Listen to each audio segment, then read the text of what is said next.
Welcome to this deep dive.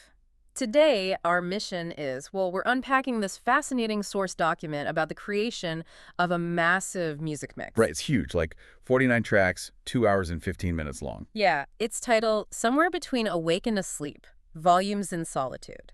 And the crazy part is how it was actually made. It's an intricate collaboration, right? Exactly. Yeah. Between a human creator, some open source software like Linux Ubuntu, and an alpha build of Audacity 4, and a really heavy AI tech stack. You mean like Google Flow Music, Claude, ChatGPT, and Meta? All of them working together. But here is the hook for you listening. A human didn't play a single note. Not one note. It's kind of like, imagine a Michelin star chef. Right with you. Okay, on track. But instead of physically chopping ingredients or, sweating over a hot stove, the human is just writing the most obsessive, hyper-specific, atmospheric recipe imaginable. And then handing it to an AI sous chef to execute. Exactly, and still ending up with a masterpiece. The text prompt they used is literally a masterclass in musical engineering. Let's unpack that recipe, starting with the actual rhythm. The creator demanded a tempo of 68 to 82 BPM, and they told the AI to swing the hi-hats like 20 to 30%.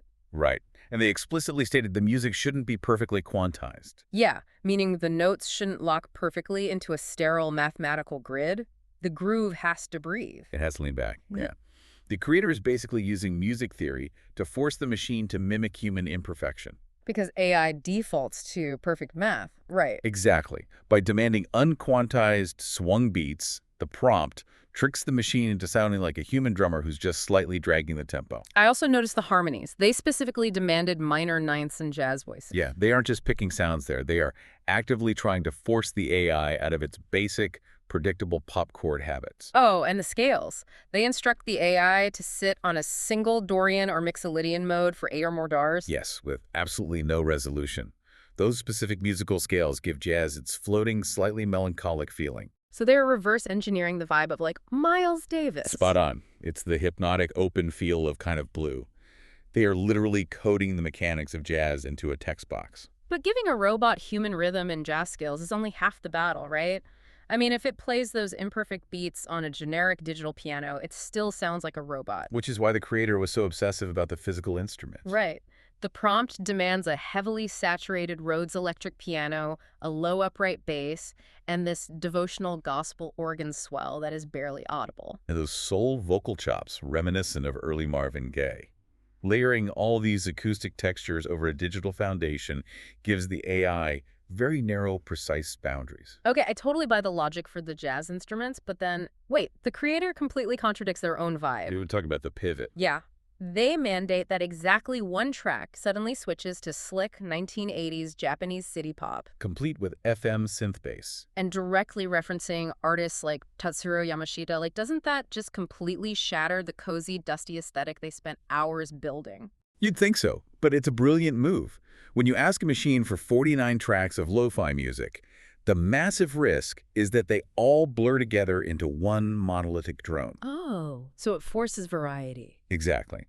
By injecting an incredibly specific cultural touchstone like 80s Japanese city pop, that sudden contrast breaks up the sonic landscape.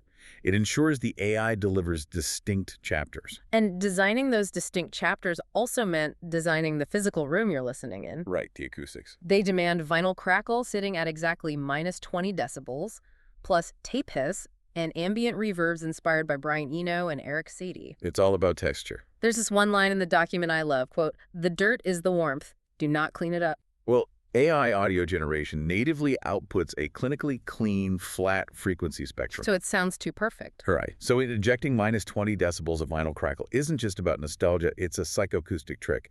It makes the digital file feel like it exists in a physical, three-dimensional room. It's literally programming a feeling. The prompt instructs the AI to evoke specific human imagery, like a lamp going dim, coffee gone cold, rain on glass. It specifically asks for a solitude that feels chosen, not lonely. That is so deeply specific. If you were to put this mix on while working, you probably wouldn't realize the incredible precision required to turn an algorithm into an emotional instrument. The human element hasn't been removed, it just shifted. Exactly. Shifted from the physical performance to the text prompt. Which leaves you with a really fascinating question to ponder as we wrap up. What's that?